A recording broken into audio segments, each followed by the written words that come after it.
പ്രിയപ്പെട്ട കുട്ടികളെ, നിങ്ങളെല്ലാവരും എത്തിയല്ലോ. നമുക്ക് പ്രാർത്ഥനയോടുകൂടി ഇന്നത്തെ ക്ലാസ് ആരംഭിക്കാം. നിങ്ങളായിരിക്കുന്നിടത്ത് കൈകൾ കൂപ്പി ഭക്തിപൂർവ്വം ഇരിക്കുക. സ്നേഹപിതാവായ ദൈവമേ, കൗദാശിക ജീവിതത്തിൻ്റെ പ്രാധാന്യത്തെക്കുറിച്ച് പഠിക്കുന്ന ഞങ്ങൾ കൗദാശിക ജീവിതത്തിൽ അധിഷ്ഠിതമായി വിശുദ്ധിയിൽ വളരുവാനുള്ള കൃപാവരം നൽകണമേ.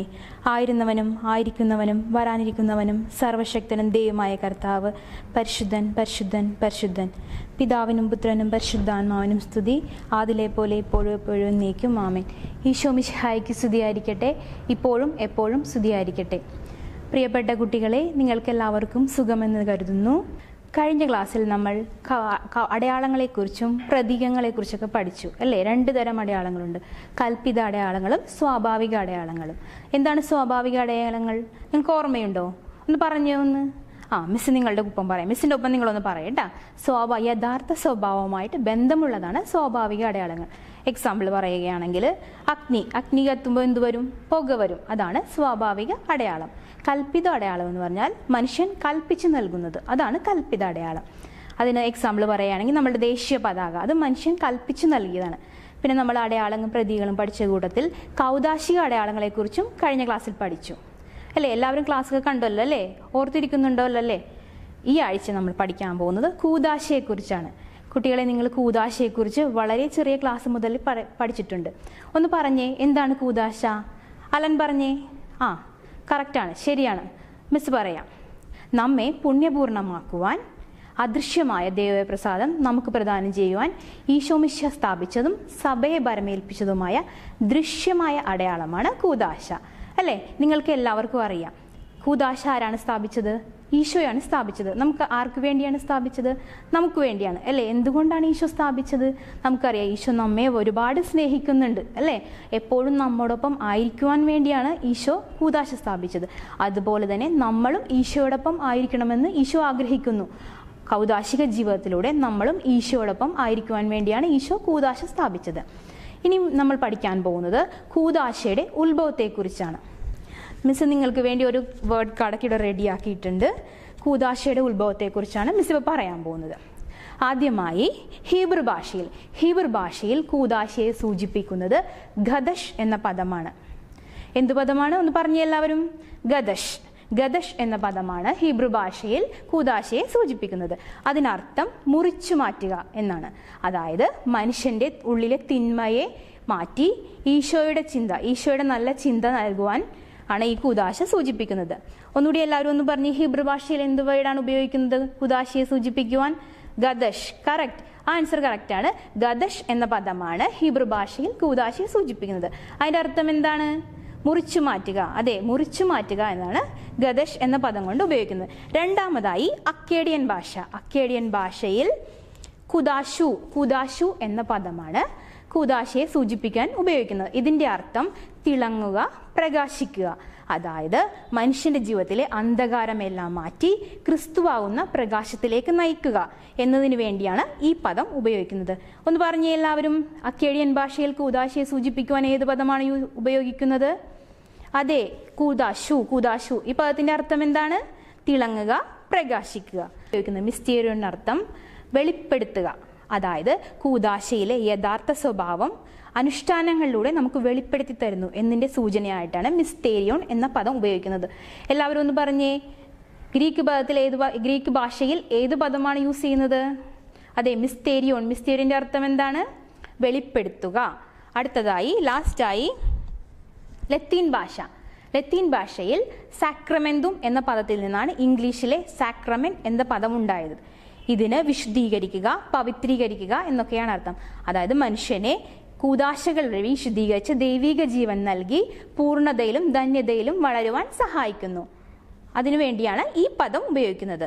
മിസ് ഒരിക്കൽ കൂടി പറയാം 4 ഭാഷകളിലെ കൂദാശകളുടെ മറ്റൊരു പേരുകൾ.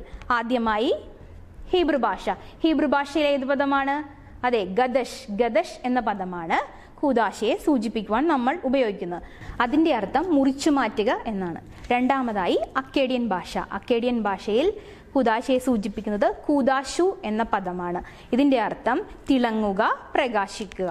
മൂന്നാമതായി ഗ്രീക്ക് ഭാഷയിൽ മിസ്റ്റേരിയോൺ എന്ന വാക്കാണ് കൂദാശയെ സൂചിപ്പിക്കുന്നതിനായി ഉപയോഗിക്കുന്നത്. ഇതിനർത്ഥം വെളിവാക്കുക, വെളിപ്പെടുത്തുക എന്നതാണ്. നാലാമതായി ലത്തീൻ ഭാഷയിൽ സാക്രമെന്തും എന്ന പദത്തിൽ നിന്നാണ് ഇംഗ്ലീഷിലെ സാക്രമെന്റ് എന്ന പദം ഉണ്ടായിരിക്കുന്നത്. ഇതിനർത്ഥം വിശുദ്ധീകരിക്കുക, പവിത്രീകരിക്കുക എന്നതാണ്. അപ്പോൾ മിസ് ആദ്യം പറഞ്ഞു നമ്മളെ പുണ്യപൂർണ്ണമാക്കുവാൻ വേണ്ടി ഈശോ മിശിഹ സ്ഥാപിച്ചതാണ് ഈ കൂദാശകളെന്നൊക്കെ. അപ്പം കൂദാശകൾക്ക് ഒരുപാട് സവിശേഷതകളുണ്ട്. കൂദാശയുടെ ആദ്യത്തെ സവിശേഷത എന്ന് പറഞ്ഞാൽ തിന്മയുടെ ശക്തികളിൽ നിന്ന് നമ്മെ വേർതിരിച്ച് നിർത്തുന്നു. അതല്ലേ, മനുഷ്യന് പ്രലോഭനങ്ങൾ ഉണ്ടാകുന്നത് സ്വാഭാവികമാണ്. നമുക്കറിയാം നമ്മുടെ ഈശോയ്ക്കും 3 പ്രലോഭനങ്ങൾ ഉണ്ടായി അല്ലേ. ഈശോ അത് അതിജീവിക്കുകയും ചെയ്തു. അതുപോലെ തന്നെ മനുഷ്യരായ നമുക്കും പ്രലോഭനങ്ങൾ ഉണ്ടാകുന്നത് സർവ്വസാധാരണമാണ്. ആ പ്രലോഭനങ്ങൾ എങ്ങനെ നേരിടുന്നു എന്നതിലാണ് അത് പാപവും പുണ്യവുമായി മാറുന്നത്. ഒരു പരിധിവരെ കൂദാശകൾ നമ്മെ ഈ പാപത്തിൽ നിന്ന് അകന്നു നിൽക്കുവാൻ സഹായിക്കുന്നു. തിന്മകളുടെ ശക്തികളിൽ നിന്ന് നമ്മെ ഒഴിവാക്കി നിർത്തുന്നതും കൂദാശ ജീവിതത്തിലൂടെയാണ്. അതായത് കൗദാശിക ജീവിതത്തോട് നമ്മൾ കൂടുതൽ അടുത്ത് ജീവിക്കുകയാണെങ്കിൽ നമ്മൾ തിന്മകളിൽ നിന്ന് അകന്ന് ജീവിക്കുവാൻ നമ്മെ സഹായിക്കുന്നു. രണ്ടാമതായി നമുക്ക് പൂർണ്ണതയും ധന്യതയും നൽകുന്നു. അതായത് കൂദാശ സ്വീകരണത്തിലൂടെ നമുക്ക് ദൈവിക ജീവൻ നൽകി നമ്മളെ വിശുദ്ധീകരിച്ച് ദൈവത്തിൻ്റെ അനുരൂപരാക്കി മാറ്റുന്നു. അതുവഴി നമുക്ക് മനുഷ്യർ പൂർണ്ണരാകുന്നു, നമുക്ക് ധന്യത കൈവരുന്നു. മൂന്നാമതായി ദൈവിക സത്യങ്ങൾ നമുക്ക് വെളിപ്പെടുത്തി തരുന്നു. അതായത് പരിശുദ്ധാത്മാവ്, നമ്മൾ ഓരോ കൂദാശ സ്വീകരിച്ചു കഴിയുമ്പോഴും പരിശുദ്ധാത്മാവ് നമ്മളുടെ മേൽ വരുന്നു. ആ പരിശുദ്ധാത്മാവിന്റെ സ്വീകരണത്തിലൂടെ നമുക്ക് ഓരോ ദൈവിക രഹസ്യങ്ങൾ വെളിപ്പെടുത്തിരുന്നു അല്ലെ. നമുക്ക് ദൈവിക സത്യങ്ങളൊക്കെ മനസ്സിലാക്കി തരുന്നത് ആരാണ്? പരിശുദ്ധാത്മാവാണ് അല്ലെ. പരിശുദ്ധാത്മാവിന്റെ സാന്നിധ്യം ഇല്ലെങ്കിൽ നമുക്കൊന്നും ചെയ്യാൻ പറ്റില്ല. പരിശുദ്ധാത്മാവിന്റെ ദാനങ്ങളും ഫലങ്ങളും നമുക്ക് ലഭിക്കണമെങ്കിൽ പരിശുദ്ധാത്മാവ് നമ്മളുടെ കൂടെ ഉണ്ടായിരിക്കണം. കൂദാശ സ്വീകരണത്തിലൂടെ മാത്രമേ പരിശുദ്ധാത്മാവ് നമ്മളുടെ കൂടെ ഉണ്ടാവുകയുള്ളൂ. അപ്പോൾ പരിശുദ്ധാത്മാവ് നമ്മളുടെ കൂടെ വേണമെങ്കിൽ നമ്മൾ കൂദാശ സ്വീകരണത്തിലൂടെ ജീവിതത്തിലൂടെ മുന്നോട്ട് നീങ്ങണം. അപ്പോൾ ദൈവിക രഹസ്യങ്ങൾ നമുക്ക് വെളിപ്പെടുത്തി തരുന്നതും പരിശുദ്ധാത്മാവാണ്. അടുത്തതായി കൂദാശയുടെ ലക്ഷ്യങ്ങളെ കുറിച്ചാണ് മിസ് പറയാൻ പോകുന്നത്. കൂദാശക്ക് 3 പൊതുവായ ലക്ഷ്യങ്ങളുണ്ട്. ആദ്യത്തേത് വിശുദ്ധീകരിക്കുക. മനുഷ്യനെ വിശുദ്ധീകരിക്കുന്നത് കൂദാശകൾ വഴിയാണ് അല്ലെ. സാധാരണ മനുഷ്യൻ ഒരുപാട് തിന്മകളിലൂടെയാണ് ജീവിതം കൊണ്ടുപോകുന്നത്. ആ തിന്മകളിൽ നിന്ന് മോചനം ലഭിച്ച് ദൈവത്തിന് അനുരൂപരായി ജീവിക്കുവാൻ കൂദാശകൾ നമ്മെ സഹായിക്കുന്നു. കൂദാശ സ്വീകരണത്തിലൂടെ ഒരു മനുഷ്യൻ വിശുദ്ധീകരിക്കപ്പെടുന്നു. രണ്ടാമതായി ക്രിസ്തുവിന്റെ മൗതിക ശരീരം പടുത്തുയർത്തുന്നു. അതായത് നമ്മളെല്ലാവരും നമ്മളെ എങ്ങനെയാണ് ദൈവം സൃഷ്ടിച്ചിരിക്കുന്നത്? ദൈവത്തിന്റെ ഛായയിലും സാദൃശ്യത്തിലുമാണ് അല്ലേ. ആ ദൈവത്തിന്റെ ഛായയും സാദൃശ്യവും നഷ്ടപ്പെടാതിരിക്കാൻ നമ്മൾ എന്നും ദൈവത്തോട് കൂടെ ആയിരിക്കണം. ദൈവത്തിൽ നിന്ന് അകന്നല്ല ജീവിക്കേണ്ടത്, ദൈവത്തോട് കൂടെയായി ജീവിക്കണം. അതിനുവേണ്ടി നമ്മൾ കൂദാശകളോട് ചേർന്ന് ജീവിക്കുക. മൂന്നാമതായി ദൈവത്തിന് ആരാധന അർപ്പിക്കുക. അതായത് നമ്മൾ കൂദാശ സ്വീകരണത്തിലൂടെ കൂടുതൽ ദൈവവുമായി അടുക്കുകയാണ്. അപ്പോൾ ദൈവത്തിന് ആരാധന അർപ്പിക്കുന്നത് നമ്മൾ ഓരോ കൂദാശകൾ വഴിയാണ്. കൂദാശകൾ വഴി നമ്മൾ കൂടുതൽ ദൈവത്തോട് അടുത്ത് ജീവിക്കുമ്പോൾ നമുക്ക് ദൈവികമായ അനുഗ്രഹങ്ങൾ ലഭിക്കുന്നു, കൃപാവരങ്ങൾ ലഭിക്കുന്നു. അപ്പോൾ കൂദാശകളിലൂടെയുള്ള ജീവിതത്തോടുകൂടി മുന്നോട്ട് പോവുക. നാലാമതായി സവിശേഷമായ കൃപാവരങ്ങൾ ലഭിക്കുന്നു. ഓരോ കൂദാശയും, അതായത് നമുക്കറിയാം എത്ര കൂദാശകളുണ്ട്? 7 കൂദാശകളുണ്ട്. ഓരോ കൂദാശ സ്വീകരിക്കുമ്പോഴും സവിശേഷമായ കൃപാവരങ്ങളാണ് നമുക്ക് ലഭിക്കുന്നത്. ആ കൃപാവരങ്ങൾ സ്വീകരിക്കണമെങ്കിൽ നമ്മൾ കൂദാശകൾ വഴി മാത്രമേ നമ്മൾക്ക് ഈ കൃപാവരങ്ങൾ ലഭിക്കുകയുള്ളൂ. ഈ കൃപാവരങ്ങൾ ലഭിക്കണമെങ്കിൽ കൂദാശകൾ വളരെ ഭക്തിപൂർവ്വം സ്വീകരിക്കണം. ഈ ഓരോ കൂദാശകളിലൂടെയും സവിശേഷമായ കൃപാവരങ്ങൾ നമുക്ക് ലഭിക്കുന്നു. അടുത്തതായി കൂദാശകളുടെ ഫലദായകത്വം. അതിനെക്കുറിച്ചാണ് മിസ് പറയാൻ പോകുന്നത്. കൂദാശകൾക്ക് 2 ഫലദായകത്വമാണ് ഉള്ളത്. പരിശുദ്ധാത്മാവിന്റെ പ്രവർത്തനവും വിശ്വാസത്തിന്റെ പ്രവർത്തനം. ആദ്യമായി പരിശുദ്ധാത്മാവിന്റെ പ്രവർത്തനത്തെക്കുറിച്ചാണ് മിസ് പറയാൻ പോകുന്നത്. നമുക്കറിയാം തീയുടെ പ്രത്യേകത എന്താണ് അല്ലെ. തീ എല്ലാത്തിനെയും കത്തി ചാമ്പലാക്കും അല്ലെ. ദഹിച്ചു പോകും തീയിലെല്ലാം. അപ്പൊ സ്വർണം തീയിലിടുക എന്ത് കിട്ടും? അതിന് രൂപാന്തരം സംഭവിക്കും. അതുപോലെ തന്നെയാണ് പരിശുദ്ധാത്മാവിന്റെ പ്രവർത്തനം. പരിശുദ്ധാത്മാവിന്റെ ശക്തിക്ക് വിധേയമായ എന്തും രൂപാന്തരം സംഭവിക്കും. അതുപോലെ തന്നെയാണ് പരിശുദ്ധാത്മാവും നമ്മളിൽ വന്നു കഴിയുമ്പോൾ നമ്മളിൽ ദൈവിക ജീവൻ ഉണ്ടാവും. ദൈവിക ജീവൻ ഉണ്ടായി നമ്മൾ ദൈവവുമായിട്ട് അനുരൂപരായിത്തീരും. സജീവമായ ഐക്യത്തിൽ പങ്കുചേരുന്നു, ദൈവിക ജീവനിൽ വളരുന്നു. ഇതാണ് പരിശുദ്ധാത്മാവിന്റെ പ്രവർത്തനം. രണ്ടാമതായി വിശ്വാസത്തിന്റെ പ്രവർത്തനം. വിശ്വാസത്തിന്റെ പ്രവർത്തനം എന്ന് പറഞ്ഞാൽ ഈ കൂദാശ സ്വീകരിക്കേണ്ടത് വിശ്വാസത്തോടും പ്രാർത്ഥനയോടും കൂടിയാണ് അല്ലെ. തികഞ്ഞ വിശ്വാസം വേണം. പിന്നെ പ്രാർത്ഥനയോടും കൂടിയായിരിക്കണം ഓരോ കൂദാശയും സ്വീകരിക്കേണ്ടത്. എന്താണ് പ്രാർത്ഥന? നമ്മൾ കഴിഞ്ഞ പാഠത്തിൽ പഠിച്ചതാണ്. എന്താണ് പ്രാർത്ഥന? ദൈവവുമായിട്ടുള്ള ഹൃദയം തുറന്നുള്ള ഒരു സംഭാഷണമാണ് പ്രാർത്ഥന. പ്രാർത്ഥനയോടും വിശ്വാസത്തോടും കൂടി വേണം ഓരോ കൂദാശയും സ്വീകരിക്കാൻ. തികഞ്ഞ ഭക്തിയും വിശ്വാസവും പ്രാർത്ഥനയും ഓരോ കൂദാശ സ്വീകരണത്തിനും ആവശ്യമാണ്. നമുക്കറിയാമല്ലേ കുട്ടികളെ, ഈശോ നമുക്ക് വേണ്ടി കൂദാശകൾ സ്ഥാപിച്ചത് നമ്മളോടുകൂടെ എന്നും ആയിരിക്കുവാൻ വേണ്ടിയാണ്. അതുപോലെ തന്നെ ഈശോ ആഗ്രഹിക്കുന്നുണ്ട് തിരിച്ചും മനുഷ്യരും എന്നും ഈശോയോട് ചേർന്നിരിക്കണമെന്ന്. പക്ഷേ ഈ ഒരു കാലഘട്ടത്തിൽ ഒരുപാട് തിന്മകൾക്ക് അടിമപ്പെട്ടു പോവുകയാണ്. എന്താണ് കാരണം? നമുക്കറിയാം കൂദാശ സ്വീകരണത്തിന്റെ അഭാവം. പരിശുദ്ധ കുർബാനയിൽ നിന്ന് വിട്ടു നിൽക്കുന്നു, കുംഭസാരത്തിൽ നിന്ന് വിട്ടു നിൽക്കുന്നു. അങ്ങനെ വരുമ്പോൾ കൂടുതൽ പാപത്തിലോട്ട് വീണു പോകുന്നു. ഈ പാപത്തിൽ നിന്നൊക്കെ അകന്നിരിക്കാൻ കൂദാശകൾ നമ്മെ സഹായിക്കുന്നു. കുട്ടികളെ, ഇത്രയുമാണ് ഇന്നത്തെ പാഠഭാഗം. മിസ് ഒരിക്കൽ കൂടി ഇന്നത്തെ ക്ലാസ് പറയുകയാണ്. നമ്മൾ ആദ്യം പഠിച്ചത് എന്താണ് കൂദാശ അല്ലെ? എന്താണ് കൂദാശ എന്ന് പഠിച്ചത്?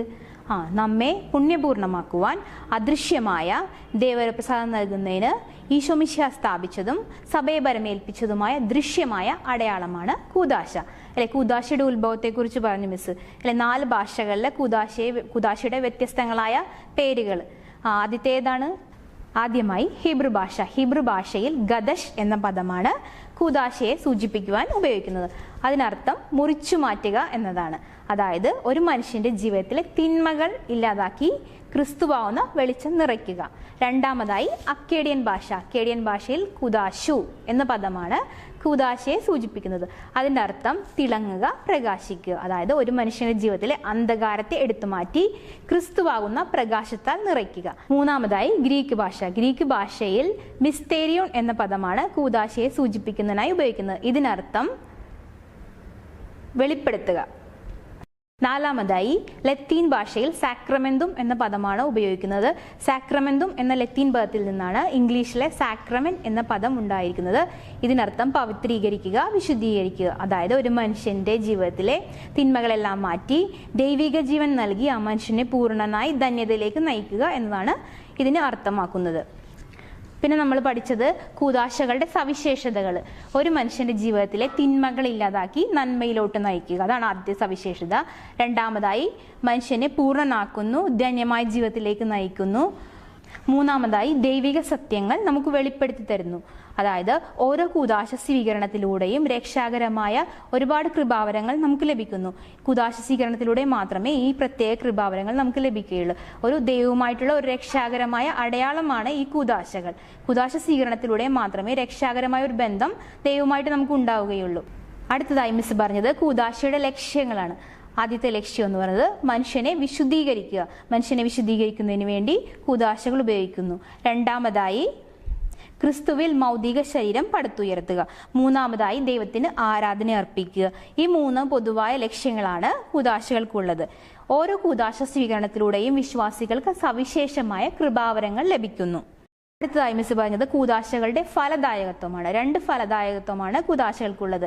പരിശുദ്ധാത്മാവിന്റെ പ്രവർത്തനം, വിശ്വാസത്തിന്റെ പ്രവർത്തനം. പരിശുദ്ധാത്മാവിന്റെ പ്രവർത്തനം എന്ന് പറഞ്ഞാൽ പരിശുദ്ധാത്മാവിന്റെ ശക്തിക്ക് വിധേയമാവുന്ന ഏതൊരു വ്യക്തിക്കും രൂപാന്തരം സംഭവിക്കും. അതുപോലെ തന്നെ മനുഷ്യന് പരിശുദ്ധാത്മാവ് വന്നു കഴിയുമ്പോൾ ക്രിസ്തുവിൽ രൂപാന്തരപ്പെടുത്തുകയും സജീവമായ ഐക്യത്തിൽ പങ്കാളികളാക്കുന്നു, ക്രിസ്തുവുമായി വിധേയപ്പെട്ട് ജീവിക്കുവാൻ സഹായിക്കുന്നു. വിശ്വാസത്തിന്റെ പ്രവർത്തനം എന്ന് പറഞ്ഞാൽ പ്രാർത്ഥനയോടും വിശ്വാസത്തോടും കൂടിയാണ് ഓരോ കൂദാശയും സ്വീകരിക്കേണ്ടത്. സഭ പഠിപ്പിക്കുന്നത്, അപ്പോസ്തലന്മാർ നമുക്ക് പകർന്നത് വിശ്വാസത്തിലൂടെയാണ് സഭ കടന്നു പോകുന്നത്. ആ വിശ്വാസത്തിൽ ഉറച്ചു വേണം നമ്മൾ ഓരോ കൂദാശയും സ്വീകരിക്കുവാൻ. കുട്ടികളെ, ഇന്നത്തെ ക്ലാസ് ഇത്രയുമാണ്. ഇപ്പോൾ നിങ്ങളെല്ലാം ക്ലാസ്സും കേട്ട് കഴിഞ്ഞു, നിങ്ങൾക്ക് കാര്യങ്ങളൊക്കെ മനസ്സിലായി. മിസ് ഒരു പ്രവർത്തനം നിങ്ങൾക്ക് നൽകുകയാണ്. 4 ഭാഷയിൽ കൂദാശയെ സൂചിപ്പിക്കുന്ന പദങ്ങളെക്കുറിച്ച് മിസ് പറഞ്ഞു അല്ലേ? ആ 4 പദങ്ങൾ എഴുതുക, അതിൻ്റെ അർത്ഥം കണ്ടുപിടിച്ച് എഴുതുക.